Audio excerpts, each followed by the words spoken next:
Olá pessoal, bem-vindos a TA2. Na aula passada a gente viu aí uma forma de a gente entender a ideia de estrutura, mais especificamente estrutura social, uma forma muito empirista. Quer dizer, a estrutura para o Radcliffe Brown, vocês vão lembrar agora a definição de livro escolar, né? De livro-texto, né? Um ordenamento de pessoas em relações institucionalmente controladas. Quer dizer, é uma ideia de que a estrutura social vem de um conjunto de relações sociais realmente existentes entre pessoas e grupos. Hoje nós vamos ver uma outra tradição que também trabalha com o conceito de estrutura, uma tradição bem menos empirista, mas podemos dizer intelectualista, que vai descolar a estrutura das relações realmente existentes e que vai introduzir aqui a ideia de que as estruturas têm a ver com relações entre signos num sistema simbólico e com a possibilidade de relações que um sistema pode produzir mantendo o seu funcionamento interno. Né? E que depois, então, esses tipos de relação entre signos poderiam dar origem a diferentes sistemas sociais concretos, mas você não parte do sistema social concreto, você parte de sistemas lógicos, com relações internas organizadas de uma maneira a produzir sentido. E quem vai desenvolver essa ideia é um antropólogo que marca aí o século XX, de longa vida, né? Morreu com mais de 100 anos de idade, que é o Claude Lévi-Strauss. Lévi-Strauss tem uma formação em filosofia lá no início dos anos 1930, tem uma longa carreira bastante particular.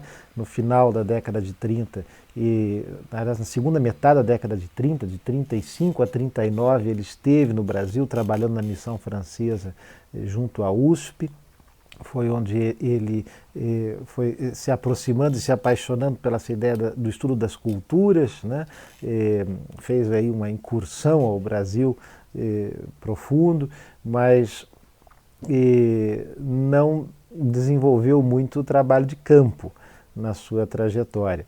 Nos anos 40, ele vai para os Estados Unidos, em 41 para Nova York, até depois do final da Segunda Guerra, em 48, ele se estabelece em Sorbonne e se projeta internacionalmente a partir de 1949 com a publicação do Estruturas Elementares do Parentesco, onde ele aglutina uma quantidade enorme de leituras etnográficas, mas em busca de produzir modelos teóricos que produzam uma explicação, como diria o Radcliffe Brown, nomotética, né, para as diferentes formas de organização social. Em 1958, ele publica um livro chamado Antropologia Estrutural, que é onde ele vai marcar e propor a sua compreensão sobre o que seja estrutura e o que seja fazer uma antropologia estrutural, muito inspirado pela linguística estrutural. E um dos artigos, e esse livro é uma coletânea de artigos, né? E um dos artigos aí que mais resume bem essa ideia é um artigo que ele já tinha publicado muito antes, em 1945, chamado Análise Estrutural em Linguística e Antropologia, publicado, aliás, numa revista de linguística, mas onde ele procurava mostrar ou explorar como que o modelo teórico da linguística estrutural poderia ser importante para a formulação de uma proposição teórica na antropologia. E esse é o artigo que vocês têm aí o desafio de ler e compreender. Para falar, destrinchar esse artigo, eu vou pedir licença a vocês e vou convidar vocês a assistirem uma aula que eu gravei já há algum tempo atrás para a disciplina de Organização Social e Parentesco, onde eu trato justamente desse artigo. Então vamos ver o que o Daniel do passado dizia aí sobre esse artigo e no final eu volto para fazer algumas considerações do contexto desse texto no programa da nossa disciplina.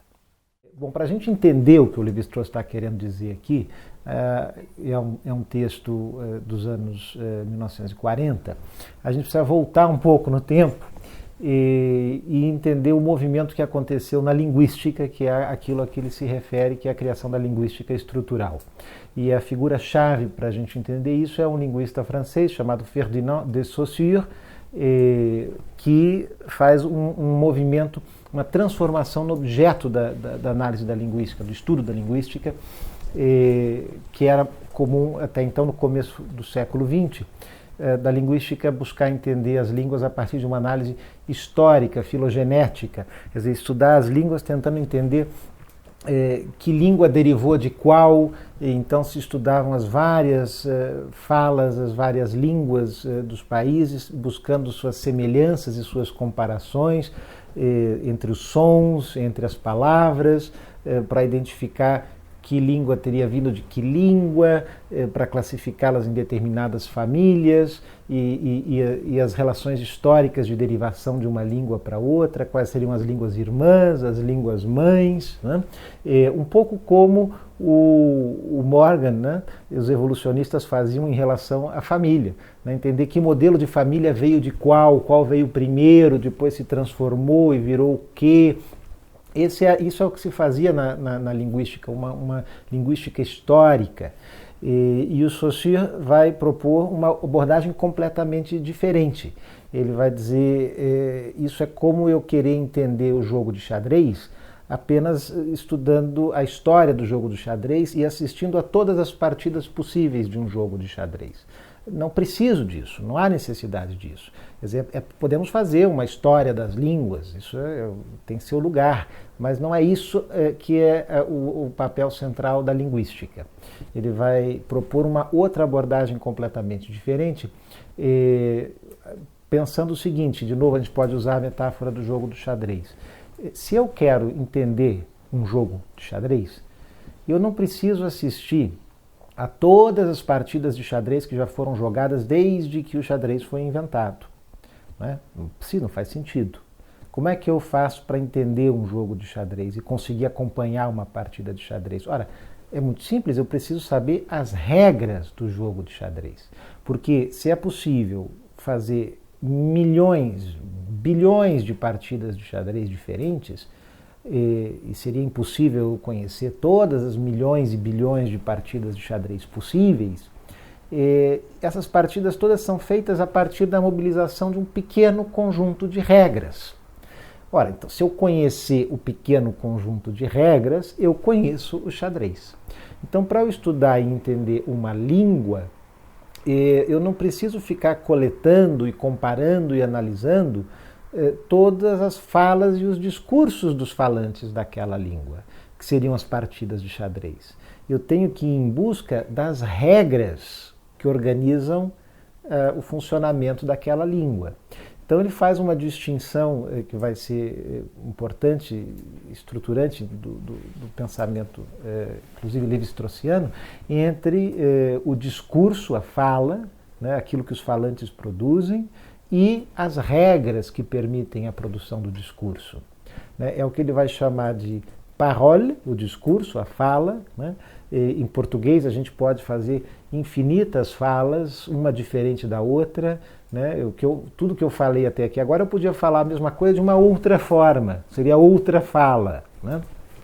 As falas são infinitas. Mas elas só fazem sentido e elas só podem existir porque a língua tem um conjunto finito de regras. Então ele diz, uma coisa é o discurso, a fala, a parole, outra coisa é a langue, a língua. Né?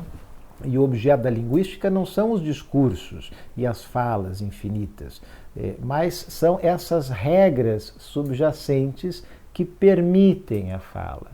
E o que essas regras fazem? Bom, elas ordenam a maneira como as pessoas associam os elementos da língua. E quais são os elementos de uma língua? Para o Saussure, são os símbolos. Uma língua é uma forma de comunicação, de transmissão de ideias, né?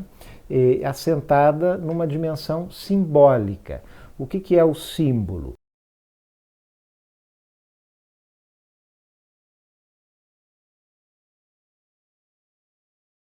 O símbolo é uma unidade de sentido composta basicamente por duas coisas. significante, que é uma imagem, pode ser uma imagem sonora numa palavra, por exemplo, se eu digo árvore, né? Esse som árvore, ele é um significante, pode ser um desenho, a imagem de uma árvore. E numa língua, esse conjunto de sons árvore, ou essa imagem, está associada a um significado. Quer dizer, esse significante porta um significado, que é o conceito de árvore, né? Quer dizer, esse indivíduo do reino vegetal, né, que pode ter várias espécies e tal, mas essa classe de ser vivo é o conceito de árvore, né? Mas para que eu possa transmitir isso, esse conceito existe na minha cabeça, né? Eu sei o que é isso, mas para eu transmitir isso eu preciso associar esse conceito a um conjunto de sons, a um significante. Árvore, a palavra árvore, ou escrita, falada, até mesmo desenhada. A escrita, a fala e o desenho são um significante, um suporte material, né, que pode ser acústico, gráfico, para um significado, que é a ideia que está sendo transmitida. E o Saussure vai dizer, essa associação de um significante a um significado é arbitrária, não há nada nesse conjunto de sons árvore que seja intrinsecamente, né, portador da ideia de um ser vivo do reino vegetal com essas e essas características. Tanto é que em outras línguas são outros conjuntos de sons que não tem nada a ver com árvore, né? Tree, em inglês, e por assim por diante.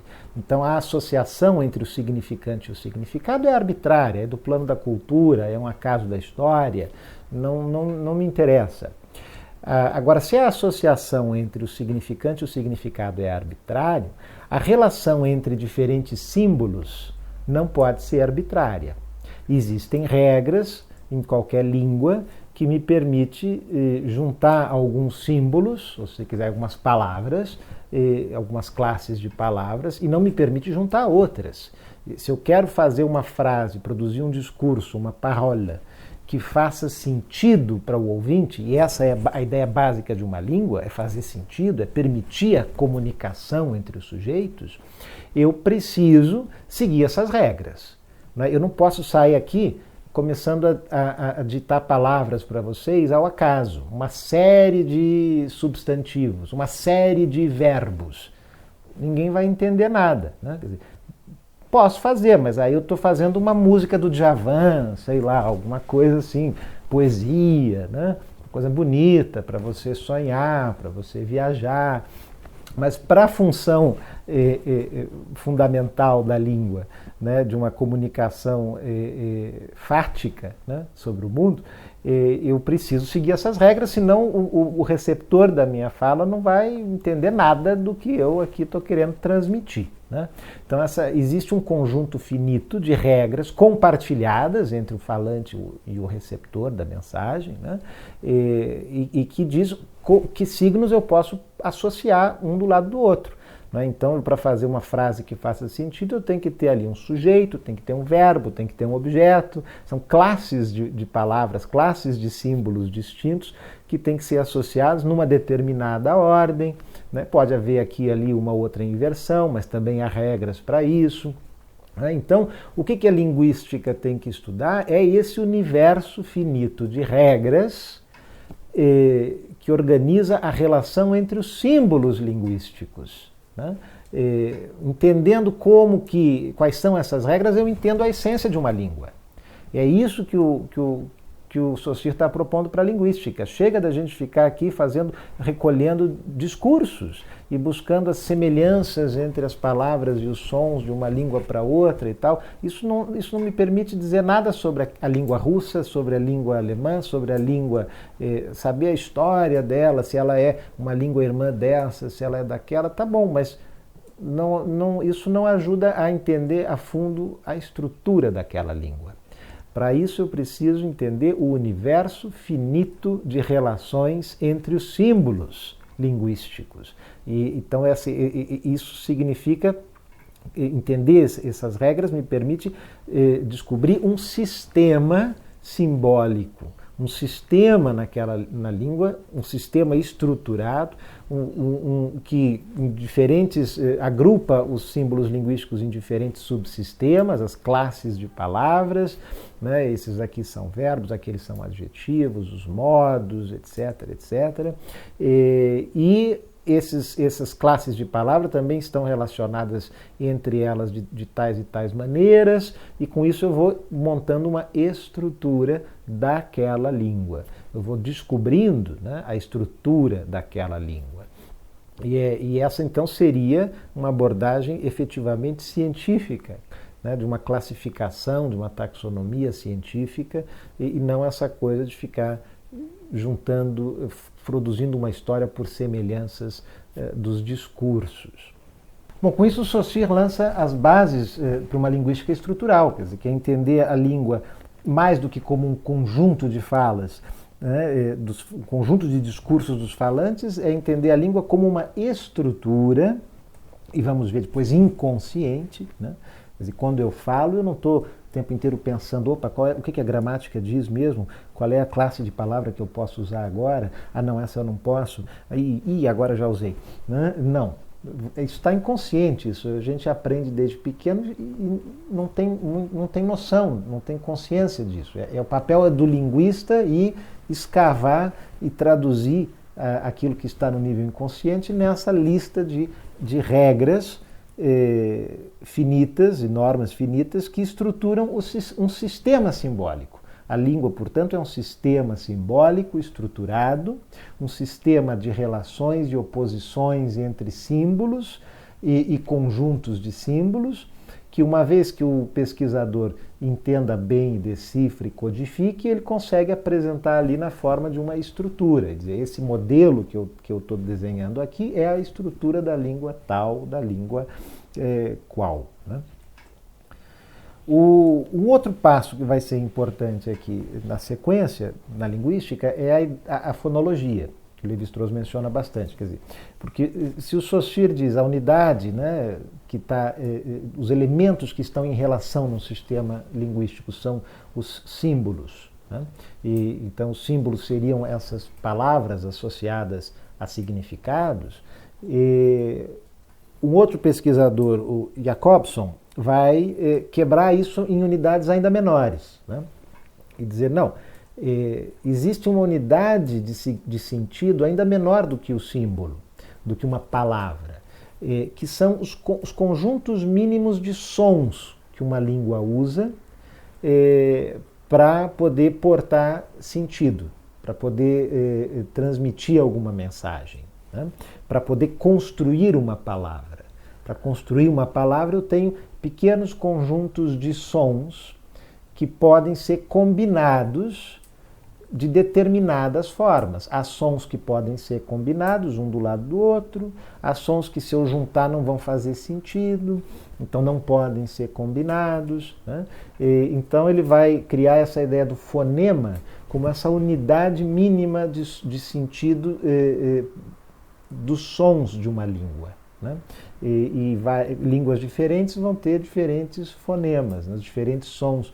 Tem coisas que a gente tem dificuldade, palavras que a gente tem dificuldade de falar numa língua ou entender numa língua, a diferença entre uma e outra, porque aquela diferença de som não existe na nossa língua, mas existe na outra, né?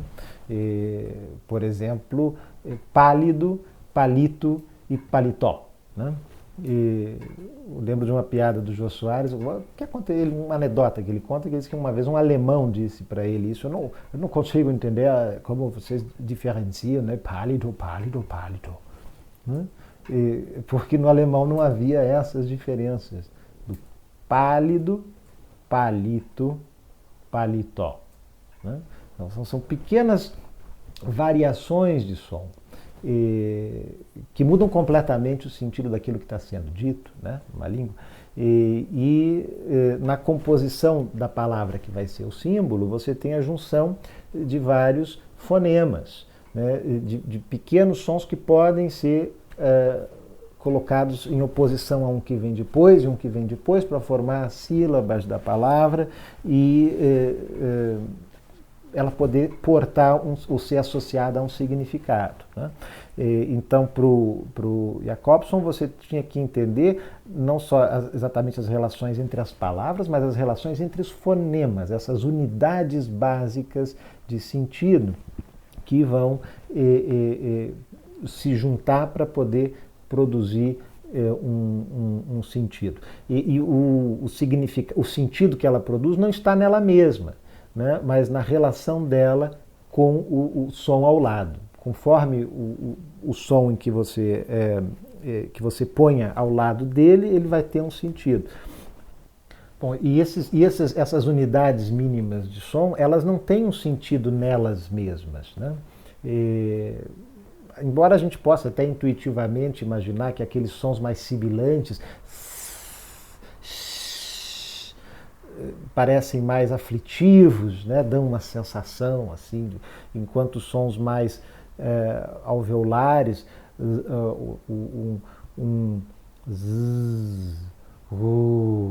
né? Dão carregam um outro sentido. Não há uma, para a linguística estrutural, o som sozinho não traz nenhum sentido. Ele vai produzir sentido em oposição a um outro som que venha depois. Né? Então, por exemplo, aqui fazendo uma alegoria, que eu sei que os linguistas vão dizer que não é bem por aí, mas para entender um pouco melhor metaforicamente isso, você pensa num sinal de trânsito, por exemplo. Né? O sinal de trânsito é um sistema simbólico, né? Formado aí na sua unidade mínima por duas cores, né? O verde e o vermelho. Né? E dentro desse sistema, que é o sinal de trânsito, então a gente pode dizer a unidade mínima aí é esse par, são essas duas luzes. Um sinaleiro que só tenha uma luz não serve para muita coisa, não comunica nada. Né? A não ser que seja aquele de garagem, de saída de carro, que é um amarelo piscando. Né? Mas o sinal de trânsito, que a gente pensa esse que organiza um cruzamento, ele tem que ter pelo menos duas luzes. Então nós temos aqui um par, né, de sons, de cores, né, o vermelho e o verde, e são essas duas cores em oposição uma à outra que vão permitir produzir uma mensagem. Então, se no meu sinal de trânsito o vermelho está aceso e o verde apagado, eu tenho uma mensagem: pare. Né? Se o vermelho está apagado e o verde está aceso, eu tenho uma mensagem: siga. Né? Então, o valor de cada uma dessas cores só faz sentido em relação à outra. Por quê? Se no meu sinal o vermelho estiver aceso e o verde também estiver aceso, é pare ou é siga?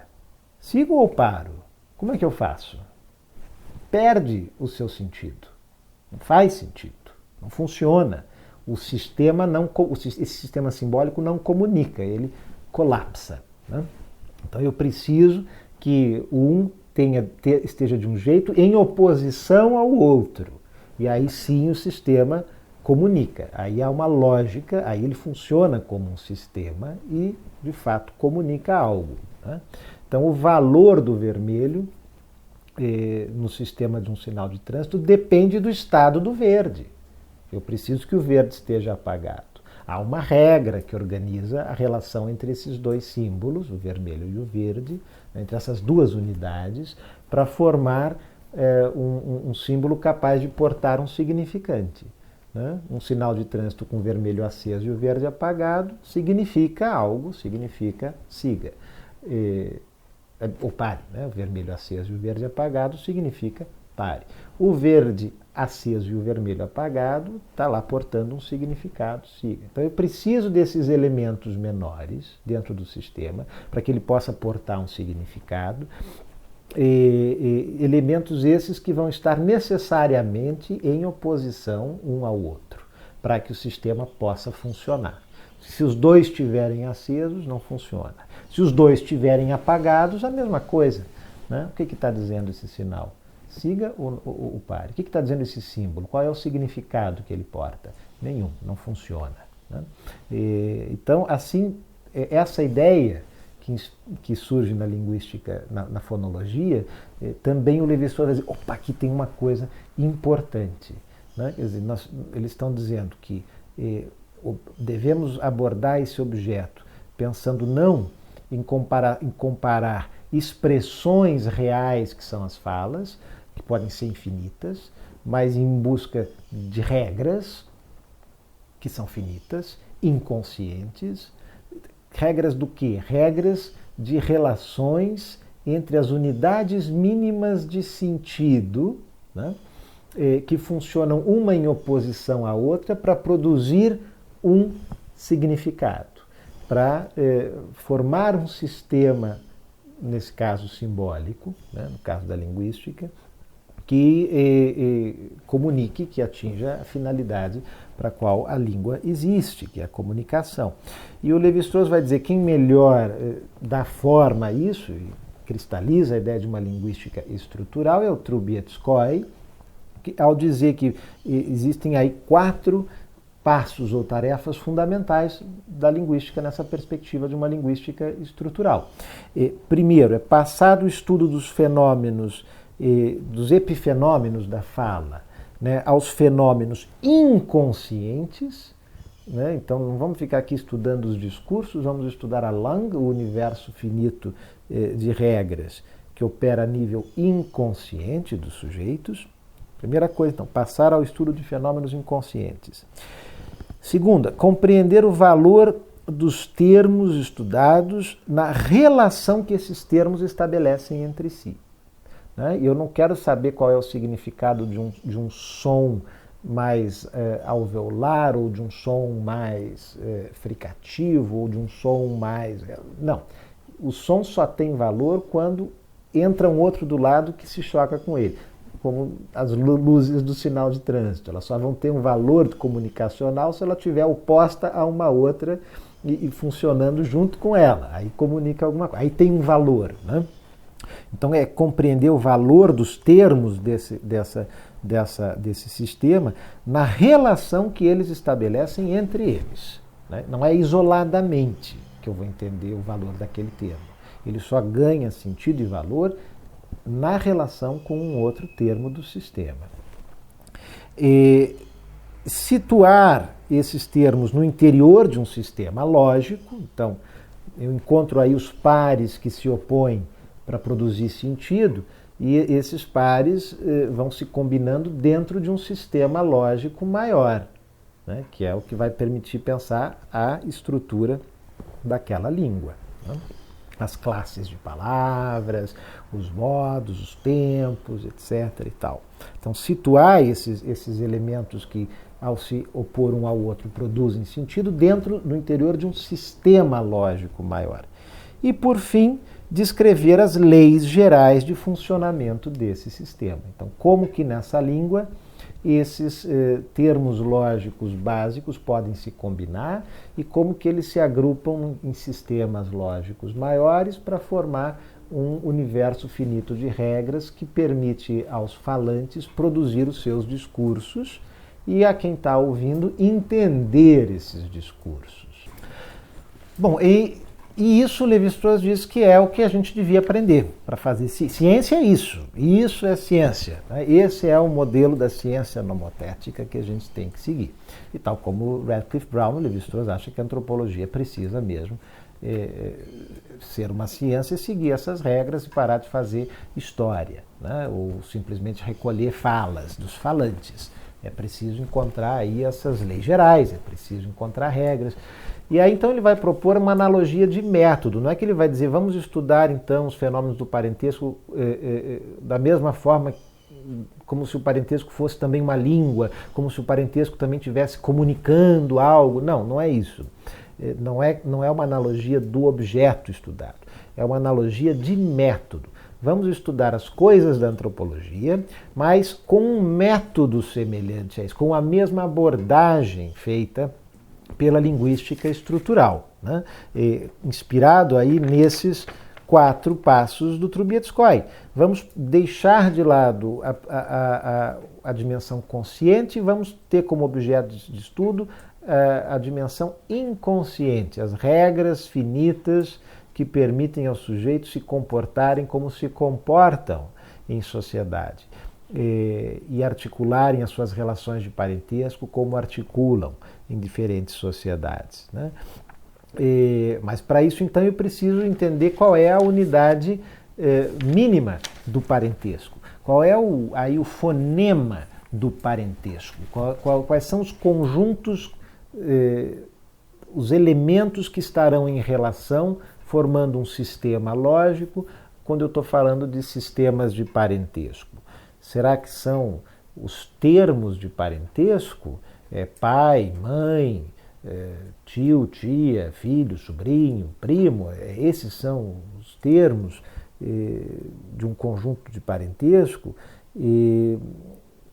Quais seriam os termos mínimos com os quais eu tenho que trabalhar? Enfim, então é isso que ele vai começar a depurar aqui nesse artigo. Bom, e aí ele começa dizendo, sim, podemos pensar nos termos de parentesco, mas não apenas nos termos como palavras, mas nos termos associados às atitudes que eles evocam. E aí nós temos que pensar não nos termos isolados, como lembrava bem já o Trubetskoy, né? Eu preciso entender ou buscar o significado, o sentido desse termo na relação que ele estabelece com o outro. Então eu tenho que olhar sempre, filho não tem nenhum sentido, a não ser que eu queira entender qual é o universo de regras das atitudes esperadas de um filho na relação com um pai, com a mãe, com o irmão, com o primo ou a prima cruzada patrilateral, né? Então eu preciso, a minha unidade básica de sentido, o meu fonema, são os termos em relações. E nunca o termo isolado e o valor, portanto, que tem uma posição isolada numa genealogia. Isso não diz nada.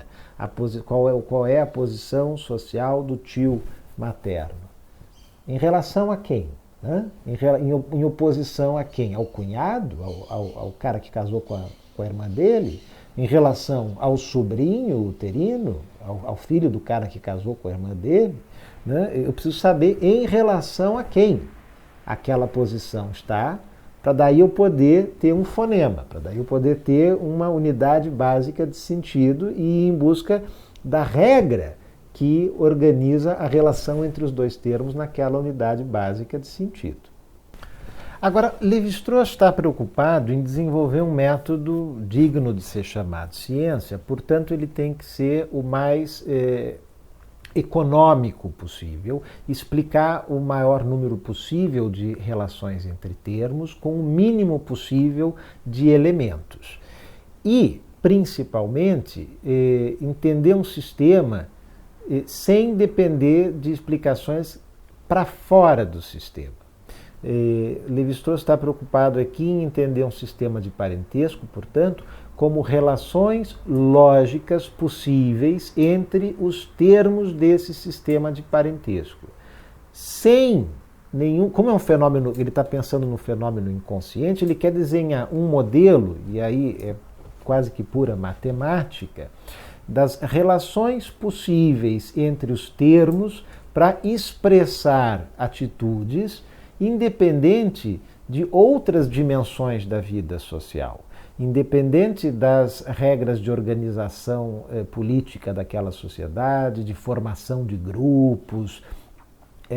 Isso aí está fora do sistema de parentesco. Se eu quero entender o sistema de parentesco como um sistema simbólico, como um sistema lógico de relações entre os termos. Né? Quer dizer, se eu quero entender e explicar o sinal de trânsito, eu não preciso e não devo querer explicar o funcionamento lógico da relação entre as duas luzes, vermelho e verde, a partir de um estudo sobre a economia política daquela sociedade. Não faz sentido. né? Ir lá para outros elementos externos ao sistema simbólico que eu estou estudando. Estou estudando o sistema de um sinal de trânsito, eu tenho que explicar a relação entre o vermelho e o verde nos termos daquele sistema. É um sistema formado por dois elementos, o vermelho e o verde, que funcionam em oposição e produzem sentido quando você tem um aceso e um apagado. Pronto, é isso. É essa explicação que se está buscando aqui. Né? Então, eu preciso entender as relações entre as posições dos sujeitos num sistema de parentesco, entendendo quais seriam as relações mínimas necessárias nesse sistema para expressar tudo, comunicar ou expressar tudo que esse sistema expressa e comunica. Né? No caso de um sistema de parentesco, a gente já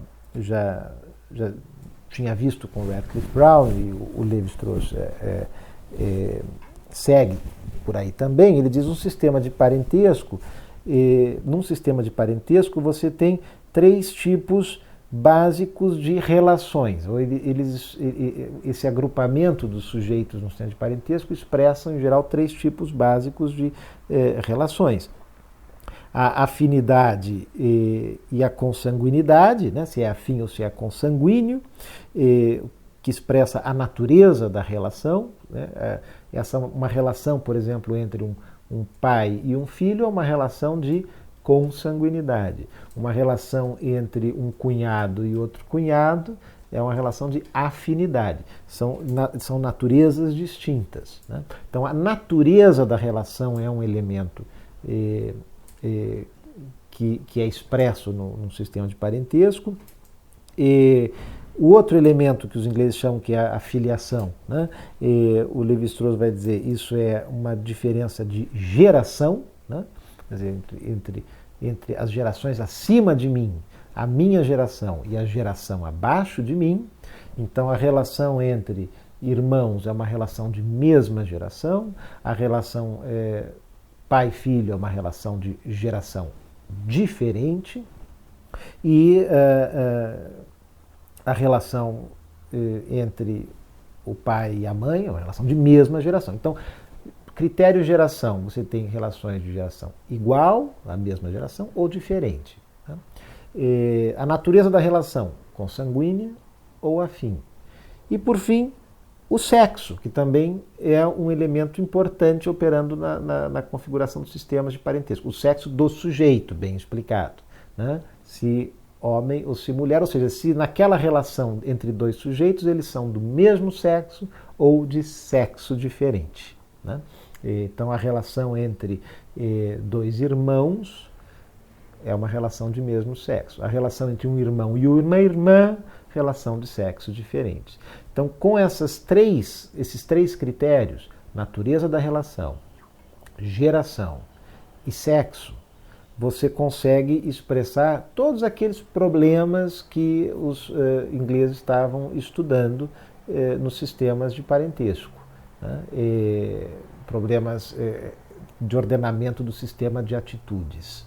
Bom, então o sistema de parentesco está expressando atitudes e relações a partir de relações entre os termos que podem envolver a natureza da relação, se é de afim ou de consanguíneo, geração, se é a mesma geração ou geração diferente, e o sexo das duas posições em relação, se é o mesmo sexo ou sexo diferente.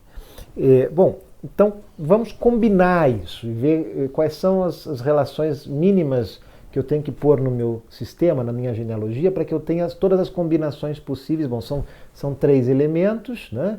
Natureza, geração e sexo. Cada um é uma variável binária. Né? Natureza é consanguínea ou afim, geração é mesma ou diferente, igual ou diferente, e sexo também é igual ou diferente.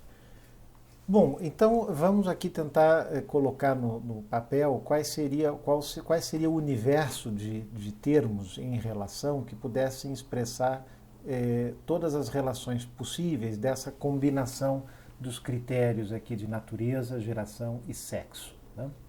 Que estão postos aqui nessa tabela aqui em cima.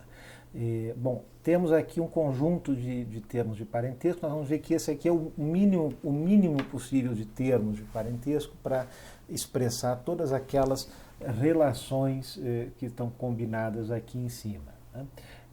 Para a gente entender isso melhor, vamos primeiro dar um nome para essas figurinhas, para cada uma delas, usando aqui a terminologia internacional de parentesco.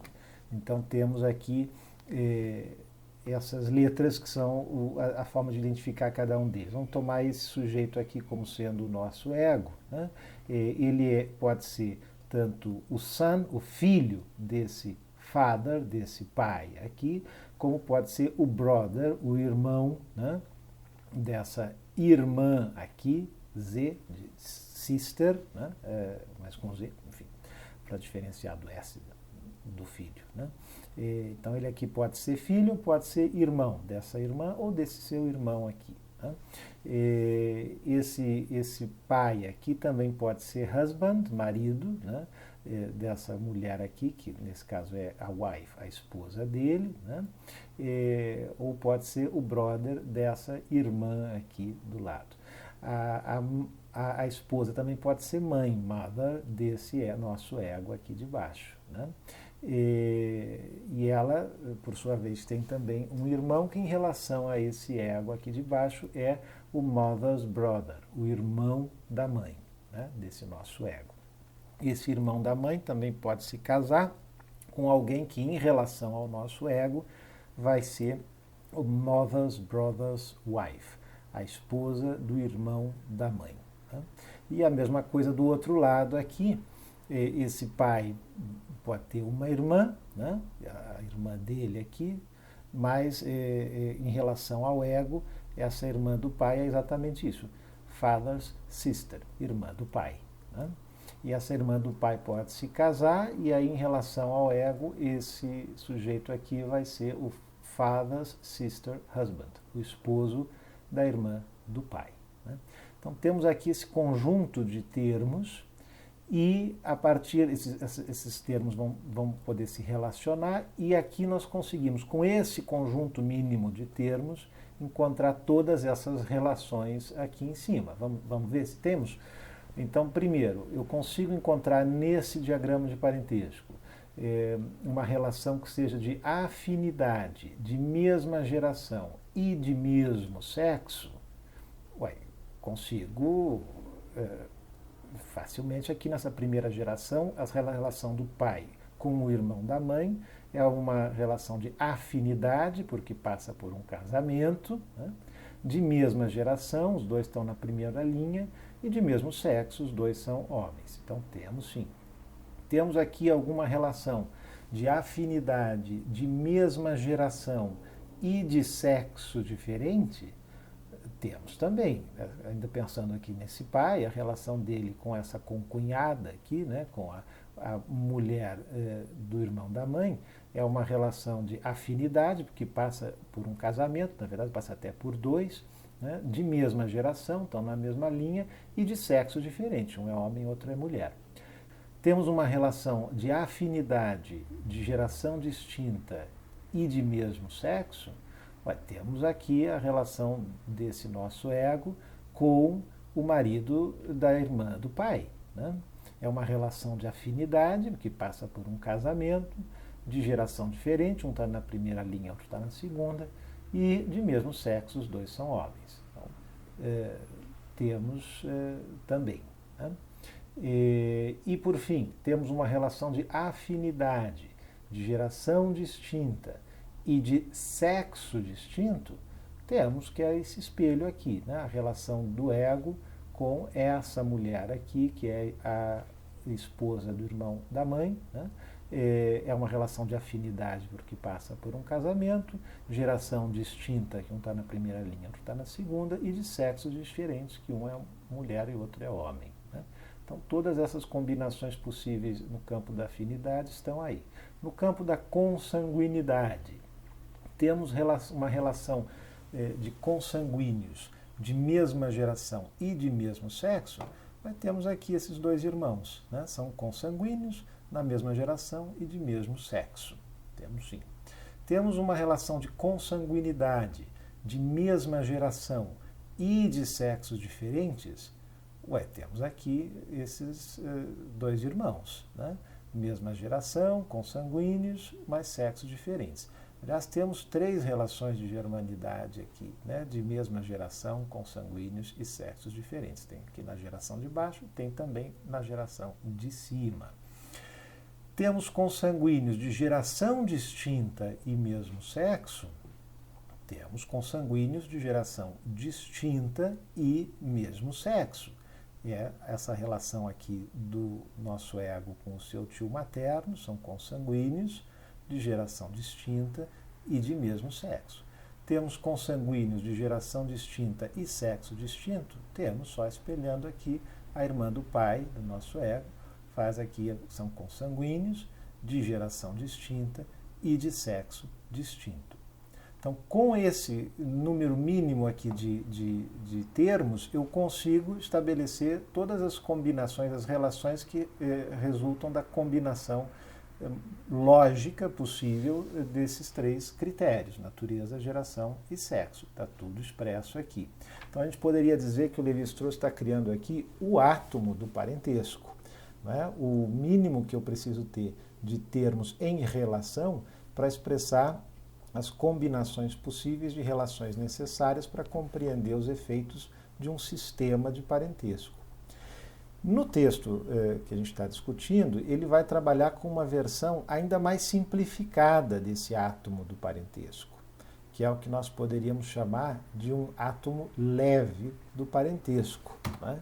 Que seria essa versão aqui, em que você tem relações de afinidade, né, de casamento, de consanguinidade, né, filiação, e de germanidade também, né, todas expressas aqui concentradas nesses 4 termos.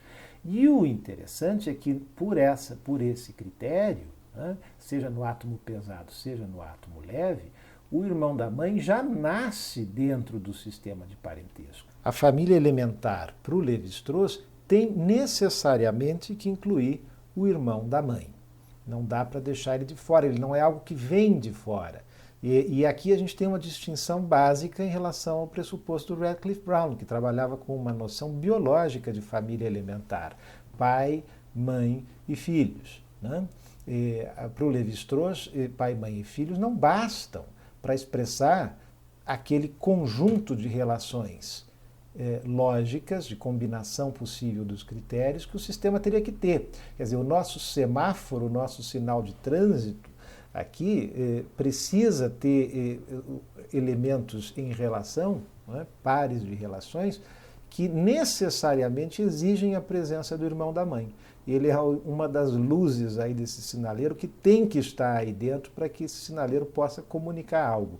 Então, a família elementar, o átomo leve do parentesco, já põe a relação de afinidade aí dentro, já põe o cunhado não vem de fora, ela não é uma simples reprodução da família biológica, ele já entra aí dentro.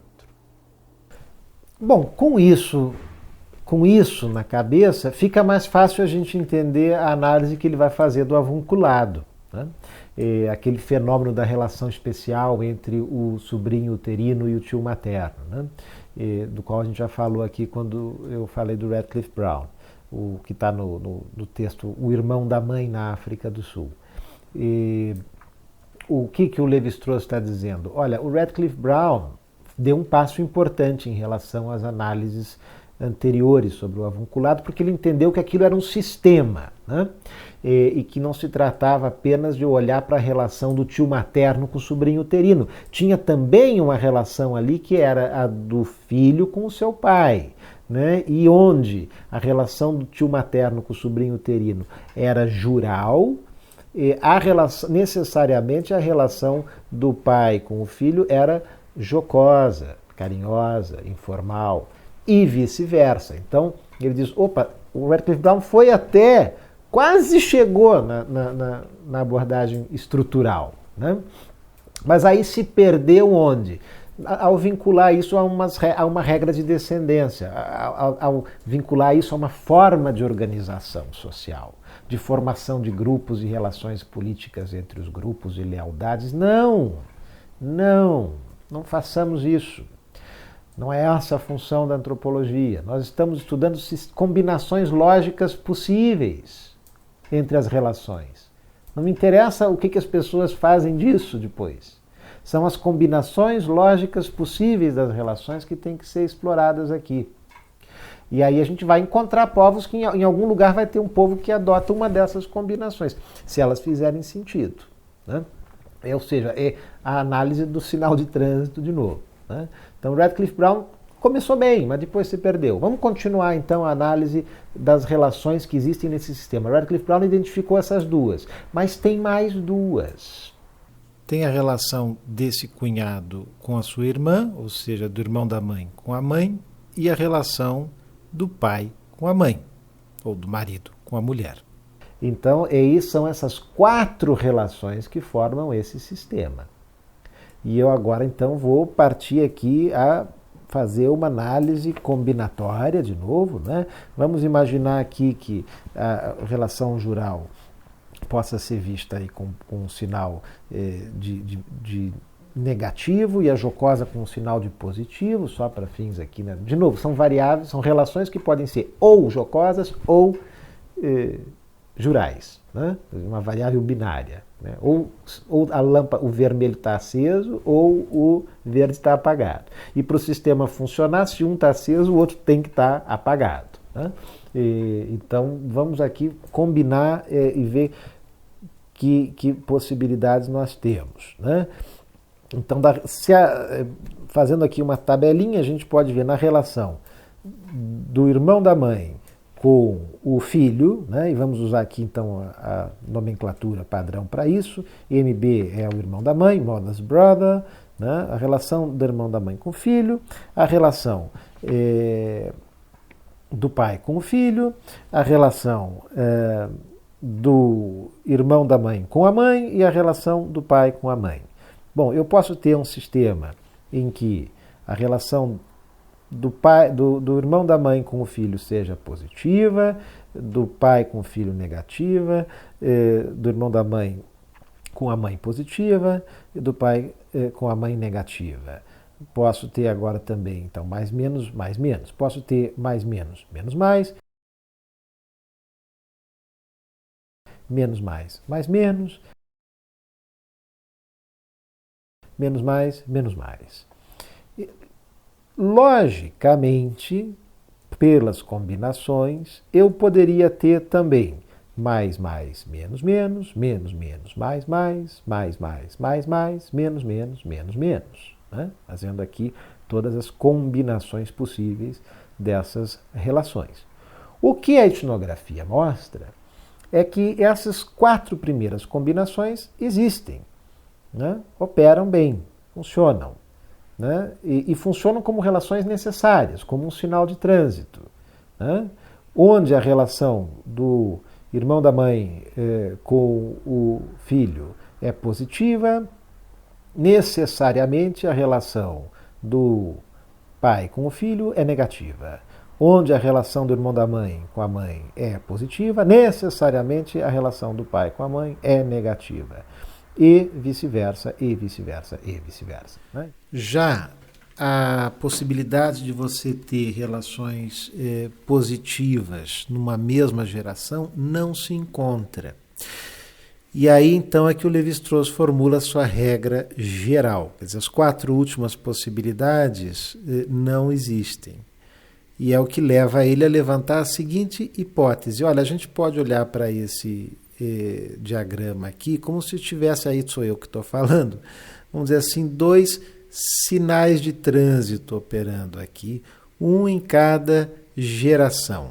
Então, na primeira geração, em que você tem um par de relações, que é o marido e a mulher e o seu irmão, se uma luz estiver acesa, a outra tem que estar apagada. Se uma relação for jural, a outra tem que ser jocosa. E o outro sinal de trânsito está entre gerações, né, de uma linha para outra. Se a relação entre pai e filho é jural, a relação entre esse menino e o seu tio materno vai ter que ser jocosa. E se a relação entre o pai e o filho for jocosa, a relação entre o filho e o tio materno terá que ser jural. Ou seja, são dois semáforos. Numa mesma geração, se uma luz é verde, a outra tem que... Se uma luz está acesa, a outra tem que estar apagada. E entre gerações, da mesma coisa. Se uma luz está acesa, a outra tem que estar apagada. E a realidade comprova isso. Você observa nas etnografias que não existe sociedade em que haja relação jural ao mesmo tempo entre marido e mulher e a mulher e o seu irmão, ou jocosa. Não, tem que ter uma oposição. Porque se não houvesse essa oposição, é como você ter um sinal com as duas luzes acesas ou com as duas luzes apagadas. Ele não funciona enquanto um sistema simbólico. Ele não comunica. É um sistema que não é sistemático. Ele não opera. Ele sucumbe. Ele perde a sua função. Né?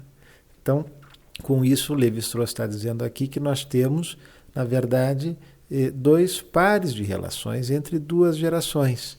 A relação entre um marido e a mulher tem que se opor à relação entre a mulher e o seu irmão, e a relação entre o pai e o filho tem que se opor à relação entre o sobrinho uterino e o tio materno.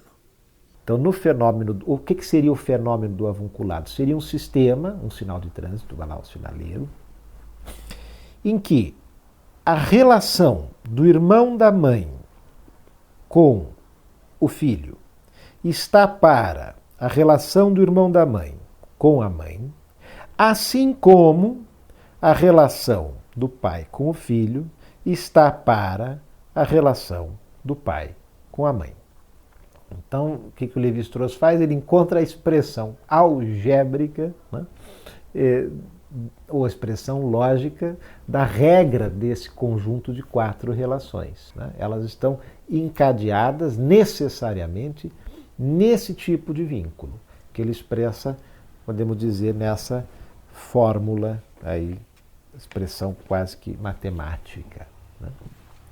Então, esse é um bom exemplo de aplicação daqueles princípios básicos da linguística estrutural, da regra que você quer, da regra a qual você quer ir atrás, as regras de relações entre unidades básicas de um sistema, por elas mesmas, ponto.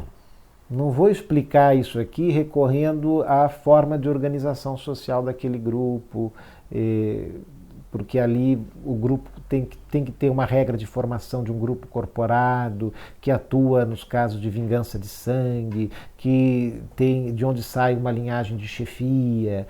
Não, esqueça, isso daí está fora do sistema. Vamos pegar as relações entre termos de um sistema de parentesco como relações lógicas entre símbolos, que operam em nível inconsciente. E assim a gente entenderá a natureza desse sistema de parentesco, assim como o linguista entenderá, ao fazer isso, a natureza de uma língua, né? A entender a estrutura daquela língua. É essa tarefa do antropólogo ao estudar um sistema de parentesco para o Lévi-Strauss. Bom, gente, eu acho que agora começa a ficar mais clara aí a distinção entre a noção de estrutura dessa tradição intelectualista francesa, né, pelas palavras do Lévi-Strauss, e essa tradição estrutural funcionalista que aparece no Radcliffe Brown. Quer dizer, essa estrutural funcionalista muito mais empirista, preocupada em entender a estrutura, ou derivar a estrutura das relações sociais realmente existentes, e a tradição intelectualista querendo entender a estrutura interna e lógica de um sistema, qualquer que seja ele. Né? Aqui, no caso desse texto de hoje, o diálogo é com um sistema de parentesco, né? A partir do caso do avunculado.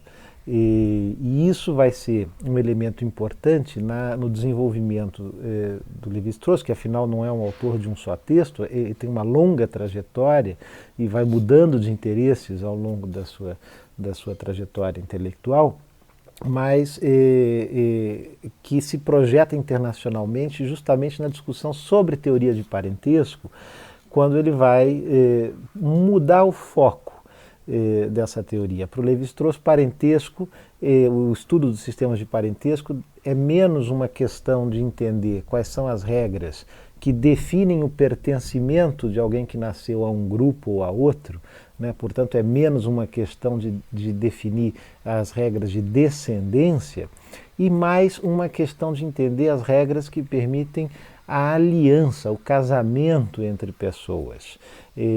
Nesse sentido, ele é muito tributário do Mauss, do Marcel Mauss, da sua teoria da dádiva, né? Se vocês lembrarem lá no Mauss, e muitos de vocês eu sei que já leram os capítulos iniciais do livro As Estruturas Elementares do Parentesco, né? Onde ele fala do tabu do incesto, se a gente lembrar lá para o Mauss, a dádiva, o dar algo a alguém, é o cimento básico da sociedade, é o que mantém os grupos vinculados uns aos outros.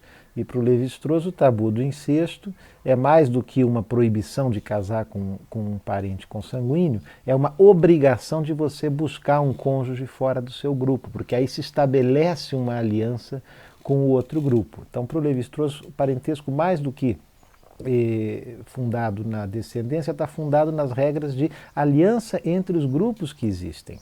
Porque é a partir dessas regras que você inscreve os sujeitos realmente existentes num sistema lógico, que é o sistema de parentesco, e num conjunto restrito de regras de relação que tem a sua lógica própria, interna a esse sistema, que deve ser compreendido a partir desse próprio sistema. Então você traduz, você entende a realidade que existe de fato, na medida em que ela se traduz em um sistema de relações lógicas entre termos desse sistema, que independe da realidade dos acasos, dos acontecimentos ou das pessoas realmente existentes. Nesse sentido, é uma tradição mais intelectualista. E ele formula aí modelos quase que matemáticos, né, como essa fórmula da relação entre x, A e B está para a relação entre C e D, assim como a relação entre x e y está para a relação entre Z e qualquer outra coisa, né?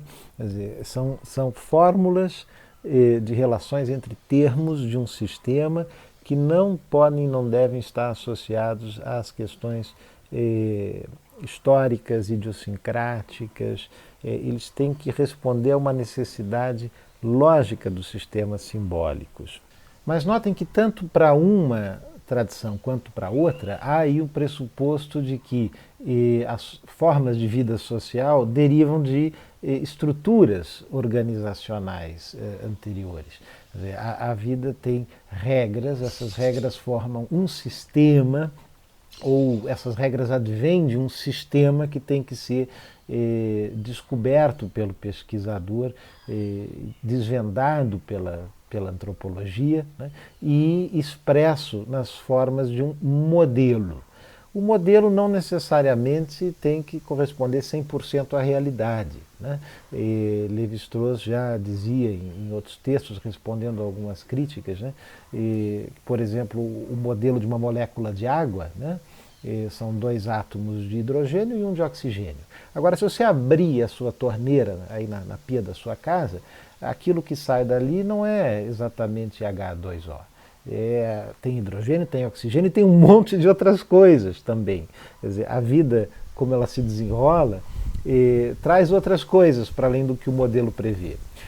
Normal, isso não invalida o modelo da molécula de água. Continua sendo H2O. Aquilo é a molécula de água. Isso não é a água que sai da sua torneira, né? Então, essas formas de pensar o trabalho do antropólogo, seja numa tradição estrutural funcionalista, seja numa tradição intelectualista, pressupõe que a gente tem que transcender o que é a realidade em busca de um modelo. Uma está mais assente numa vertente empirista, outra numa vertente intelectualista, mas é papel do antropólogo a produção de um modelo explicativo que vai simplificar, que vai reduzir aos termos elementares e chegar a um tipo de como aquilo deve funcionar, porque as regras que realmente ordenam a vida social derivam disso. Vão estar marcadas por outras circunstâncias históricas e tal, mas isso não vem ao caso. Quer dizer, o importante é a gente encontrar aí as leis gerais de funcionamento.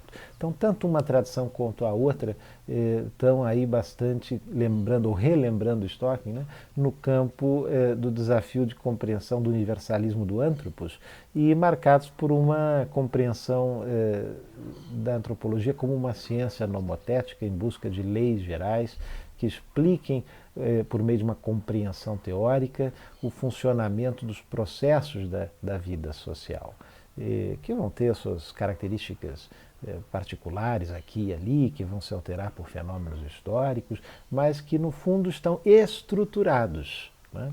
Seja por relações sociais realmente existentes, seja pelas relações lógicas necessárias entre os termos de um sistema simbólico. Essa atenção que ele dá aí à ideia de signo e aos sistemas simbólicos vai continuar. Então,